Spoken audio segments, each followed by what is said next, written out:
Anda masih bersama kami di Breaking News pemirsa, dan untuk informasi terbaru terkait dengan rencana Mabes Polri mengagendakan sidang etik untuk Ferdy Sambo yang akan digelar besok, sudah ada Ayu Pratiwi yang malam hari ini berada di Barreskrim Mabes Polri. Ayu, bagaimana dengan persiapan sidang kode etik atau juga informasi lain terkait dengan kasus pembunuhan Brigadir Yosua Huta Barat dari Mabes Polri?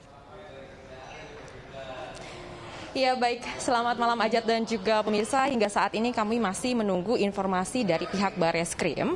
Namun sepanjang pemantauan kami belum ada pergerakan yang signifikan. Dan tadi juga kami berusaha menghubungi Kadif Humas Polri Irjen Dedi Prasetyo untuk menanyakan terkait sidang etik yang akan dilaksanakan besok. Dan memang sudah dikonfirmasi oleh Irjen Dedi Prasetyo yang menyebutkan bahwa besok Kamis 25 Agustus 2022 akan dilakukan sidang etik terhadap Irjen Ferdy Sambo. Dan tak hanya itu, juga sidang etik ini akan langsung dipimpin oleh Kaba Intelkam, yaitu Komjen Ahmad Doviri.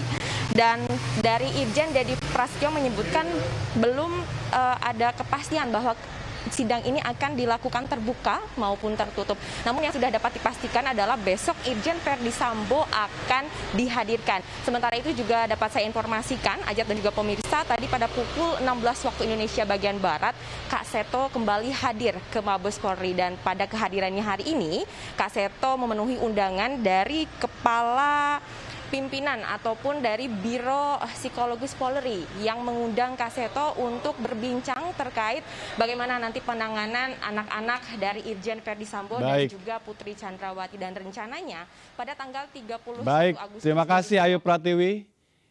Informasi dari Barreskrim Mabes Polri. Selamat bertugas kembali. Dan pemirsa, kita akan kembali menuju ke Senayan untuk melihat informasi terkini pasca tadi RDP yang sudah ditutup oleh pimpinan Komisi 3 DPR RI dengan Pak Kapolri. Pak Kapolri tadi telah menjawab 45 pertanyaan dari rekan-rekan anggota Komisi 3 dari 54 anggota yang semua melakukan pertanyaan baik terhadap inti daripada kasus tersebut, baik unsur pidananya, kemudian obstruction of justice-nya maupun unsur-unsur turut serta, sampai dengan unsur-unsur kaitan-kaitan dengan kasus tersebut yang berkembang di tengah-tengah masyarakat. Dan apa yang menjadi keinginan daripada publik telah kami tanyakan semuanya, baik itu menyangkut motif dan lain sebagainya. Kemudian dari hasil itu Komisi 3 mendengarkan jawaban daripada Pak Kapolri yang memberikan jawaban-jawaban hampir seluruh pertanyaan dijawab oleh Pak Kapolri. Dan akhirnya kita memberikan satu kesimpulan rapat tadi bahwa kita memberikan dukungan penuh terhadap Pak Kapolri yang telah bekerja secara profesional dan transparan beserta jajarannya, dan keseriusan untuk mengungkap kasus ini secara profesional dan akuntabel. Kemudian juga hasil rapat menyimpulkan bahwa Komisi 3 mendesak Kepolisian Republik Indonesia untuk memperbaiki sistem di dalam tubuh kepolisian secara keseluruhan, baik itu kelembagaan maupun kulturalnya. Dan Pak Kapolri juga telah menyetujui beserta jajarannya untuk melakukan perbaikan-perbaikan di institusi kepolisian. Kemudian dengan kekompakan dan kesulitan, Kapolri beserta jajaran akan berupaya mengembalikan kepercayaan masyarakat yang agak terganggu oleh kasus tersebut. Selanjutnya, kawan-kawan, kami persilahkan kepada Pak Kapolri untuk menyampaikan beberapa hal. Silakan Pak Kapolri. Assalamualaikum warahmatullahi wabarakatuh. Waalaikumsalam. Salam sejahtera bagi kita semua. Shalom, Om Swastiastu, Namo Buddhaya, Salam Kebajikan. Yang saya hormati pimpinan Komisi 3 serta seluruh mitra dari Komisi 3, Pak Waka dan seluruh tim yang tergabung dalam tim sus. Alhamdulillah hari ini kami mendapatkan kesempatan untuk melaksanakan rapat dengar pendapat undangan dari Komisi 3 terkait dengan pembahasan kasus yang terjadi yang selama ini tentunya juga menjadi pertanyaan publik, yaitu peristiwa meninggalnya Brigadir Joshua. Tadi kami jelaskan mulai dari awal bagaimana kita mendapatkan hambatan-hambatan, kendala-kendala yang kemudian ini perlahan-lahan kemudian kita selesaikan, dan dari situ kemudian kasus menjadi semakin terang dan kemudian ditemukan fakta baru terkait dengan laporan awal dengan peristiwa baru yang kita temukan, yang tentunya waktu itu sudah kita sampaikan bahwa yang terjadi adalah penembakan yang mengakibatkan Brigadir Joshua meninggal, dan pelakunya ada 4 yang sudah kita kirim untuk tahap pertama, dan 1 lagi Bu PJ besok akan kami lakukan pemeriksaan, dan juga ada kurang lebih 35 orang yang saat ini sedang kita proses. 6 masuk dalam obstruction of justice dan sisanya akan masuk dalam pelanggaran kode etik. Ada 97 orang yang kami periksa, dan ini kemungkinan juga akan bisa bertambah. Ini juga merupakan komitmen kami untuk betul-betul melakukan tindakan tegas tanpa pandang bulu sesuai dengan arahan dari Bapak Presiden. Tidak ada yang kami tutup-tutupi, semua harus dibuka sesuai fakta. Jadi perintah itu kami laksanakan, dan saat ini semua kami bertanggungjawabkan bagaimana kita menjaga supaya proses penyidikan pun bisa dilaksanakan secara saintifik. Kemudian juga kita memberikan ruang untuk pihak-pihak dari eksternal untuk ikut, dalam hal ini Kompolnas dan Komnas yang bekerja secara imparsial, dan tentunya pengawasan langsung dari mitra kami Komisi 3 DPR RI. Ini semua kami lakukan tentunya untuk membuktikan bahwa Polri betul-betul bekerja secara transparan, bekerja secara objektif, dan tentunya hasilnya harus bisa dipertanggungjawabkan ke publik. Mungkin peristiwa ini juga tentunya sangat ditunggu-tunggu dan menjadi perhatian publik, dan mungkin karena peristiwa yang cukup lama dan ini sangat mengganggu juga. Dan tentunya ke depan kami akan segera melakukan perbaikan-perbaikan dan pembenahan internal ke dalam, dan juga melaksanakan tugas-tugas yang menjadi tugas pokok Polri dan tugas-tugas yang menjadi tugas untuk mengawal kebijakan-kebijakan menghadapi berbagai macam kegiatan G20 dan kegiatan-kegiatan lain dalam rangka mengawal kebijakan pemerintah. Kami nyatakan bahwa kami tentunya akan menindaklanjuti apa yang menjadi rekomendasi dari Komisi 3, dan Polri saat ini tetap solid, dan ini tentunya menjadi modal kami untuk terus bekerja lebih maksimal. Demikian yang bisa kami sampaikan. Terima kasih. Wassalamualaikum warahmatullahi wabarakatuh. Waalaikumsalam warahmatullahi wabarakatuh. Ya.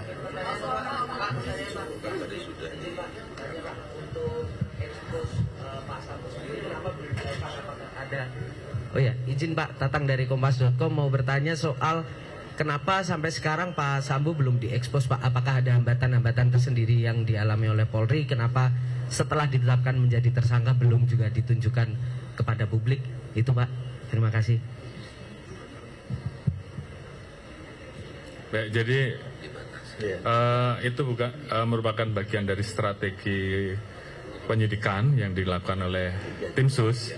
Jadi tentunya pada saatnya nanti tentu akan dimunculkan, khususnya pada saat akan penyerahan berkas, karena memang proses sedang berlangsung saat ini, sehingga semuanya kami serahkan kepada tim sus karena ini bagian dari strategi penyidikan. Terima kasih. Ya, satu lagi ya terakhir. 3 dong Pak, 3 orang Pak. Coba. Tadi kan sudah semua Ya. disaksikan. Pak Sigit, izin Pak, Diana dari CNN. Pak, meskipun lagi dalam tahap pendalaman sama Propam Polri, soal isu konsorsium 303 itu sebenarnya seperti apa sih Pak? Ini kan terkait dua Pak, ada geng-gengan, satu, sama yang kedua terkait sama judi online. Nah sejauh ini sebenarnya apakah memang di Korps Bayangkara sendiri ini solidnya seperti apa Pak? Kan kita tentu butuh bukti dan juga spill the tea dari Twitter itu harus dibuktikan begitu Pak. Ini benar atau enggak begitu Pak? Kemudian yang kedua Pak, izin soal ada isu Jenderal Bintang 3 yang mau mengundurkan diri yang kemarin sebenarnya juga dibahas sama RDP sama Pak Mahfud. Itu sebenarnya siapa sih Pak? Apakah memang benar ada isu seperti itu? Makasih Pak Sigit. Nggak, tapi kan harus konfirmasi juga sama Pak Sigit. Boleh dong Pak, jarang loh Pak kita bisa ketemu-temu gini ya teman-teman ya. Akhirnya bertemu langsung sama Pak Sigit. Ya saya kira pertanyaan terkait dengan bintang 3 saya kira saya tidak bisa jawab ya karena yang menjelaskan bukan saya tapi yang jelas kita kompak semuanya. Terkait dengan beredarnya cat yang jelas kita sudah sampaikan di dalam komitmen kita beberapa waktu yang lalu bahwa terkait dengan judi kita sudah sampaikan bahwa yang namanya judi apakah itu judi online ataukah itu judi darat ataupun segala macam bentuk perjudian dan juga narkoba termasuk hal-hal lain yang menjadi perhatian masyarakat saya minta untuk tidak ada lagi khususnya masalah judi ya, judi dan judi online karena itu juga sudah saya perintahkan kepada seluruh anggota apakah itu Kapolda, Kapolres, Direktur bahkan pejabat di Mabes pun kalau nanti kita periksa di lapangan masih ada pasti saya copot. Saat ini tim sedang turun bekerja. Dua hal yang kita lakukan, turun untuk mengecek apakah ada keterlibatan anggota di satu sisi. Saat ini juga kita memeriksa jaringan yang kemarin di beberapa wilayah ditangkap. Saat ini kami kerjasama dengan PPATK untuk melakukan tracing terhadap rekening-rekening yang ada. Tentunya akan semuanya nanti akan kita dapatkan setelah mendapatkan laporan dari PPATK dan kalau itu nanti kita dapatkan tentunya kita akan melaksanakan proses penerapan pasal pencucian uang sehingga kemudian nanti bisa kita telusuri kemudian kita tarik dan tentunya terhadap pelaku yang saat ini mungkin melarikan diri dan sebagainya kita keluarkan cekal dan red notice sehingga tentunya ini semuanya supaya menjadi tuntas dan kalau nanti kemudian dari pelaku tersebut disebut ada anggota yang terlibat tentunya kita proses, kita copot. Jadi jelas ya. Sejauh ini sudah ada anggota yang terlibat belum Pak? Sudah ada anggota dari Korps Bayangkara yang sudah dinyatakan terlibat begitu dalam judi online ataupun judi konvensional? Saat ini kami masih mendalami, tim Propam sedang bekerja. Ya, cukup ya. Terima kasih kawan-kawan wartawan. Selamat malam, selamat istirahat. Itu tadi keterangan pers yang disampaikan oleh Kapolri, Jenderal Polisi Listio Sigit Prabowo dan juga pimpinan dari Komisi 3 setelah rapat dengar pendapat antara Komisi 3 DPR RI dengan Kapolri selesai. Dan pemirsa, berbicara tentang rapat dengar pendapat dengan Kapolri, kita akan membahas lebih jauh catatan-catatan penting dari Komisi 3 melalui sambungan telepon sudah terhubung Trimedia Panjaitan, anggota Komisi 3 DPR RI dari PDI Perjuangan. Selamat malam Pak Panjaitan. Selamat malam Mas. Baik, ini hal yang menarik tadi yang menjadi catatan atau kesimpulan dari RDP bicara tentang dukungan Komisi 3. Dukungan ini dalam artian seperti apa? Karena kita juga berharap Komisi 3 tetap kritis terhadap Polri dalam konteks penanganan kasus ini. Dukungan sudah jelas ya dalam tadi kan melakukan reformasi kultural dan struktural dengan membenahi kelembagaan Polri.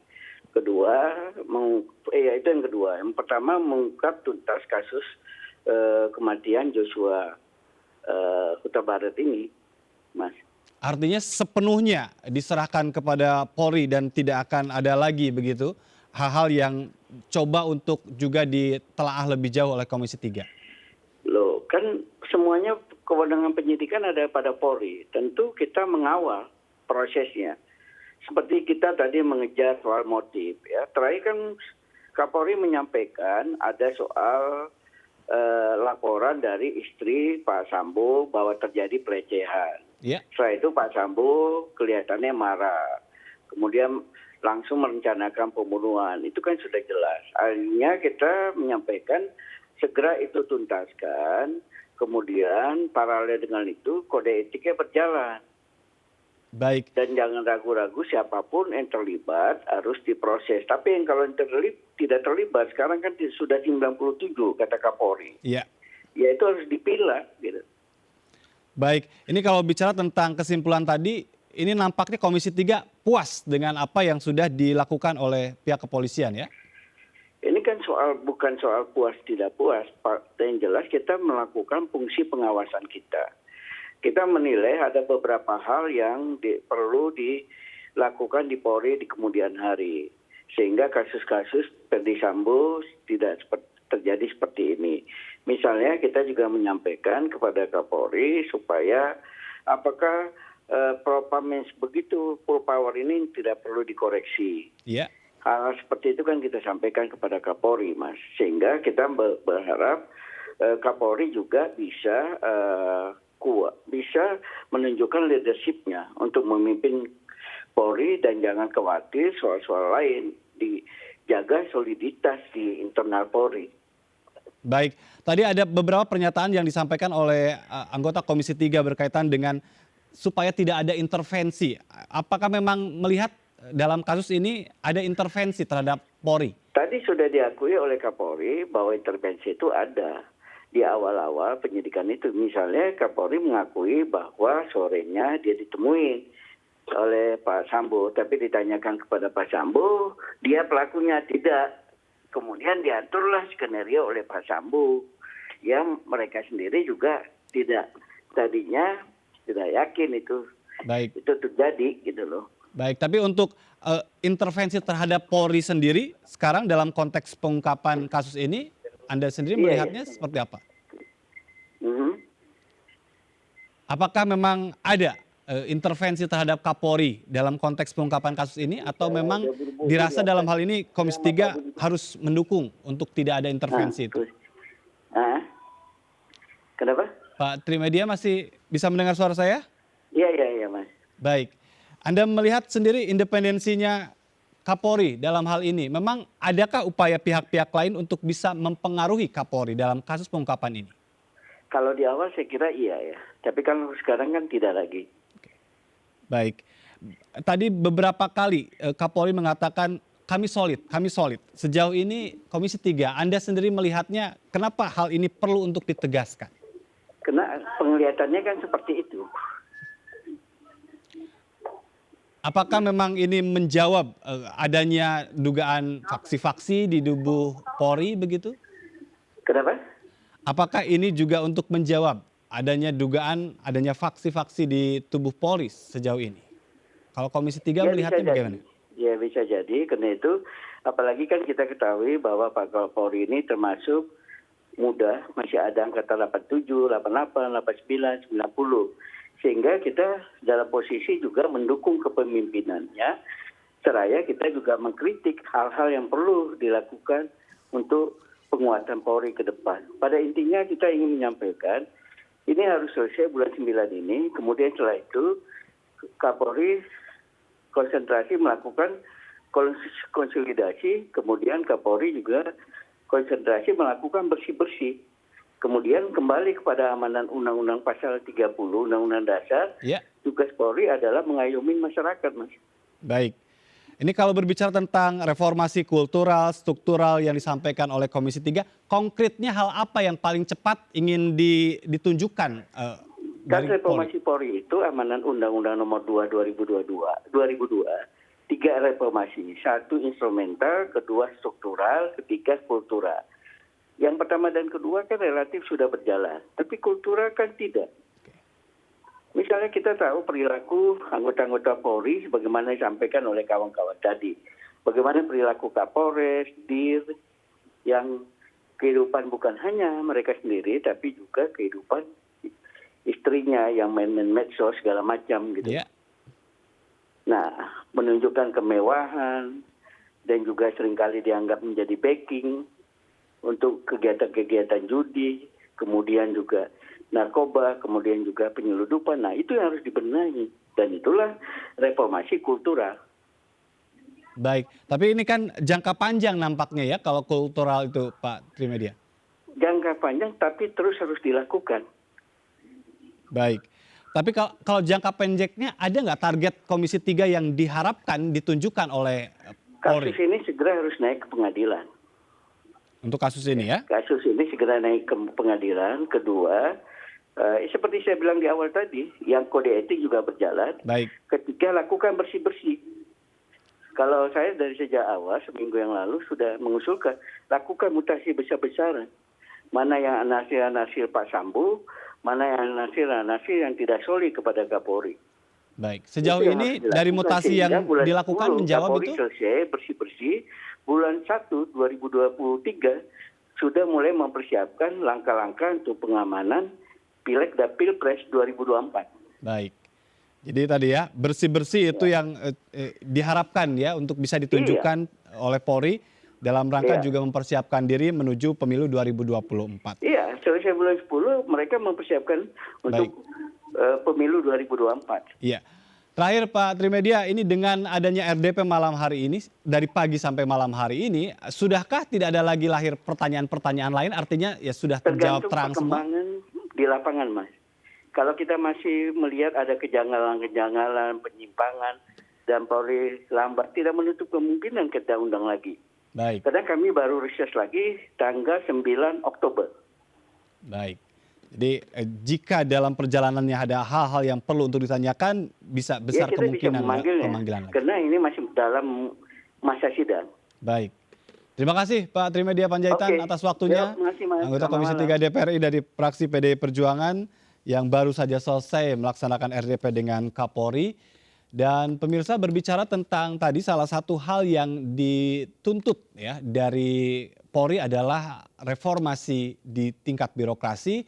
Dalam hal ini adalah bersih-bersih, dan Kapolri pun melakukan mutasi sejumlah personil di tubuh Polri termasuk juga di jajaran Polda Metro Jaya. Mutasi dilakukan untuk mengisi posisi personil yang tengah menjalani pemeriksaan terkait dengan kasus etik dalam pembunuhan Brigadir Yosua Huta Barat.